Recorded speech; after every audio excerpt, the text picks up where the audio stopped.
નમસ્કાર ખેડૂત ભાઈઓ, આજે આપણે જાદવભાઈ અહીંના ખેતર ઉપર છીએ અને જાદવભાઈ વકોડિયા કેળની ખેતી કરી રહ્યા છીએ. તો આજે આપણે જાદવભાઈ પાસેથી પાકનો ડ્રીપ ઇરિગેશનનો ઉપયોગ કરી અને કેવી રીતે ખેતી કરી શકાય તે માટેના તેમના અનુભવો તમારી જોડે સાંझा કરશું અને એમની પાસેથી કેળના પાક વિશેની જરૂરત મુજબની બધી જ માહિતી આપણે એમની પાસેથી મેળવીએ અને એના અનુભવો આપણા ભવિષ્યની ખેતીમાં તમને કામ આવે એ માટે એના અનુભવો આપણે તમારી જોડે શેર કરવા જઈ રહ્યા છીએ.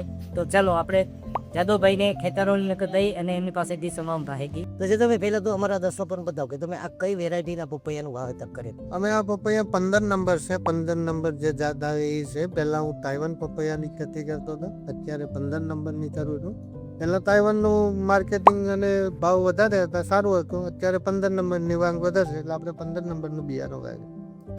પપૈયાનું વાવેતર કરો છો એ પીરિયડમાં અને જ્યારે મોટી સાઈઝ થાય ત્યાં સુધીમાં કેટલા રિસ્ક ફેક્ટરો થાય છે? જોખમી કેટલું છે? જોખમી એટલે બહુ જોખમી. એમાં એવું છે કે આ બરોબર ઉનાળામાં માર્ચ એપ્રિલમાં એનું વાવેતર થાય એટલે તાપના લીધે બધા બહુ પ્રોબ્લેમ આવે છે. વાયરસ પણ આવે છે, કેટલો સુકાઈ જઈને જતાય રહી છે, એટલે ઘણું બધું રિસ્ક છે. એ જોયેલું છે મેં. વાયરસનો વધારે પ્રકોપ થતો હોય છે અને એમાં આખા ખેતરો ખાલી થઈ ગયા હોય છે.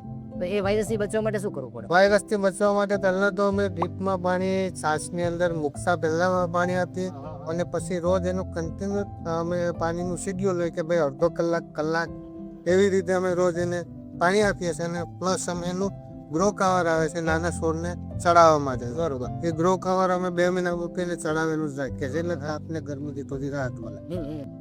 પપૈયા જનરલી કયા માર્કેટમાં તમે લઈ જતા હશો? માર્કેટમાં નહીં, અમારે અહીંયા જ ઘર બેસીને વાડી ઉપર જ વેપારી આવે છે અને એ લોકો સોદા કરે છે. અત્યારે શું ભાવ આવે છે આમાં? અત્યારે 220 રૂપિયાથી લઈને 250 રૂપિયા સુધીનો પર મણનો ભાવ. 20 કિલો ભાવ સારા છે.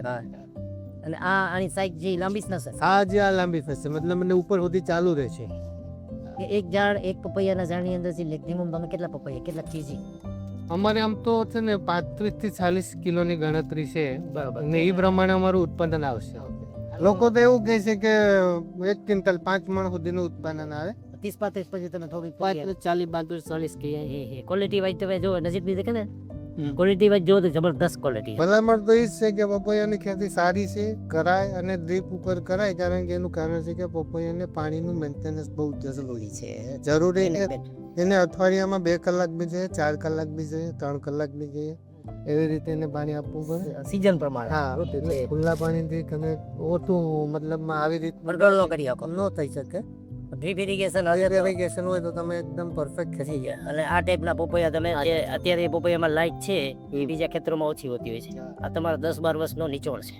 અનુભવ જે છે ને એમાં તમે પેલા સ્ટેજથી લઈ છેલ્લા સ્ટેજ સુધી એને કેર કરી છે એટલે એના માટેનું આ ઉત્પાદન તમારું એનું છે. બાકી સરસ, તમે અમારા દર્શકોને સારી માહિતી આપી પપૈયાના પાક વિશે, કેળના પાક વિશે. એ બદલ આપ ખૂબ ખૂબ આભાર.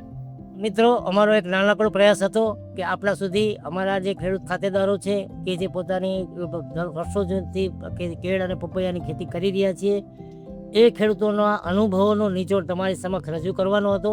જો અમારી આ વિડીયોને પસંદ તમને આવે તો તમે અમને લાઈક કરો, શેર કરો, સબસ્ક્રાઈબ કરો અને ફોલો કરો.